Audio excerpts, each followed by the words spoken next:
ನಟ ದರ್ಶನ್ ಗೆಳತಿ ಪವಿತ್ರ ಗೌಡಗೆ ಜೈಲೇ ಗತಿ ಅನ್ನುವಂತಾಗಿದೆ. ನಟ ದರ್ಶನ್ ಹಾಗೂ ಗ್ಯಾಂಗ್ನಿಂದ ರೇಣುಕಾಸ್ವಾಮಿ ಕೊಲೆ ಕೇಸಿಗೆ ಸಂಬಂಧಪಟ್ಟ ಹಾಗೆ A1 ಆರೋಪಿಯಾಗಿರತಕ್ಕಂಥ ಪವಿತ್ರ ಗೌಡ ಜಾಮೀನು ಅರ್ಜಿ ವಜಾಗೊಂಡಿದೆ.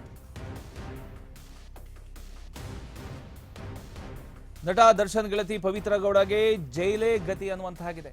ನಟ ದರ್ಶನ್ ಹಾಗೂ ಗ್ಯಾಂಗ್ನಿಂದ ರೇಣುಕಾಸ್ವಾಮಿ ಕೊಲೆ ಪ್ರಕರಣಕ್ಕೆ ಸಂಬಂಧಪಟ್ಟ ಹಾಗೆ A1 ಆಗಿರತಕ್ಕಂಥ ಪವಿತ್ರ ಗೌಡ ಜಾಮೀನು ಅರ್ಜಿ ಸಲ್ಲಿಸಿದ್ರು, ಅದು ವಜಾಗೊಂಡಿದೆ. 57ನೇ ಸೆಷನ್ಸ್ ಕೋರ್ಟಲ್ಲಿ ಬೇಲ್ ಅರ್ಜಿ ವಜಾ ಆಗಿರತಕ್ಕಂಥದ್ದು. ಮಗಳ ಪರೀಕ್ಷೆಯ ಒಂದು ಕಾರಣವನ್ನು ನೀಡಿ ಜಾಮೀನು ಕೋರಿ ಅರ್ಜಿಯನ್ನು ಹಾಕಿದ್ರು. 20 ದಿನಗಳ ಮಧ್ಯಂತರ ಜಾಮೀನಿಗೆ ಪವಿತ್ರ ಗೌಡ ಅರ್ಜಿಯನ್ನು ಸಲ್ಲಿಸಿದ್ರು. ಅರ್ಜಿ ವಿಚಾರಣೆಯನ್ನು ನಡೆಸಿದ ಸೆಷನ್ಸ್ ಕೋರ್ಟ್ ಆ ಅರ್ಜಿಯನ್ನು ವಜಾಗೊಳಿಸಿದೆ. ನಟ ದರ್ಶನ್ ಗೆಳತಿ ಪವಿತ್ರ ಗೌಡಗೆ ಈ ಒಂದು ವಿಚಾರಕ್ಕೆ ಸಂಬಂಧಪಟ್ಟ ಹಾಗೆ ಭಾರಿ ನಿರಾಸೆ ಆಗಿದೆ. ಫೈನಲಿ ಜೈಲೇ ಗತಿ ಅನ್ನುವಂತಾಗಿದೆ.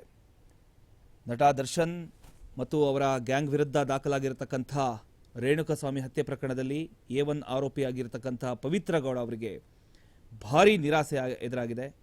ಜಾಮೀನು ಕೋರಿ ಸಲ್ಲಿಸಿದ್ದ ಅರ್ಜಿಯನ್ನು 57ನೇ ಸೆಷನ್ಸ್ ಕೋರ್ಟ್ ವಜಾ ಮಾಡಿದೆ. ಮಗಳ ಪರೀಕ್ಷೆ ಕಾರಣವನ್ನು ಉಲ್ಲೇಖಿಸಿ 20 ದಿನಗಳ ಮಧ್ಯಂತರ ಜಾಮೀನು ನೀಡಬೇಕು ಅಂತ ಪವಿತ್ರ ಗೌಡ ಕೋರ್ಟಿಗೆ ಮನವಿಯನ್ನು ಮಾಡ್ಕೊಂಡಿದ್ರು.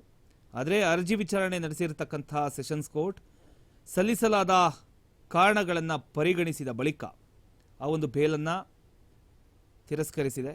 ಈ ತೀರ್ಪಿಂದ ಪವಿತ್ರ ಗೌಡಗೆ ಜೈಲೇ ಗತಿ ಅನ್ನುವಂತಾಗಿದೆ. ಈಗಾಗಲೇ ಪ್ರಕರಣ ರಾಜ್ಯದಾದ್ಯಂತ ಭಾರಿ ಚರ್ಚೆಗೂ ಕೂಡ ಕಾರಣ ಆಗಿದೆ. ಪ್ರತಿಯೊಂದು ನ್ಯಾಯಾಲಯದ ಕ್ರಮವೂ ಕೂಡ ಇದೀಗ ಸಾಕಷ್ಟು ಸುದ್ದಿಯಲ್ಲಿದೆ.